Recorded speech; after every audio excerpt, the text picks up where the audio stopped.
খাগড়াছড়ির লক্ষ্মীছড়ি উপজেলার বার্মাছড়ি ইউনিয়নের আর্য কল্যাণ বনবিহার এলাকায় অস্থায়ী ক্যাম্প স্থাপন করতে চায় সেনাবাহিনী, কিন্তু সে জায়গাটিকে বিহারের সম্পত্তি দাবি করে সেনা ক্যাম্প স্থাপনে বাধা দিচ্ছেন সুযোগ সন্ধানীরা। অথচ সরকারি নথি বলছে এটি ১৯৩৪ সালের কলকাতা গেজেটে ঘোষিত রাষ্ট্রীয় খাসজমি।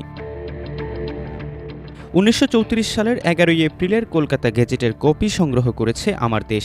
গেজেটে স্পষ্টভাবে উল্লেখ রয়েছে চট্টগ্রাম জেলার ফটিকছড়ি থানার আওতাধীন জঙ্গলখিরাম JL নম্বর 73 এলাকার নির্দিষ্ট রিভিশনাল সার্ভে প্লট নম্বর ২০০/৩৭৪ সরকারিভাবে সংরক্ষিত বনভূমি হিসেবে ঘোষিত।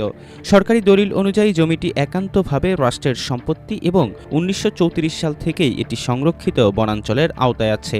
পরবর্তীকালে কোনো সময়ই এই জমি ভোগ দখল বা দানপত্র আকারে কোনো ব্যক্তি বা প্রতিষ্ঠানকে বরাদ্দ দেয়া হয়নি।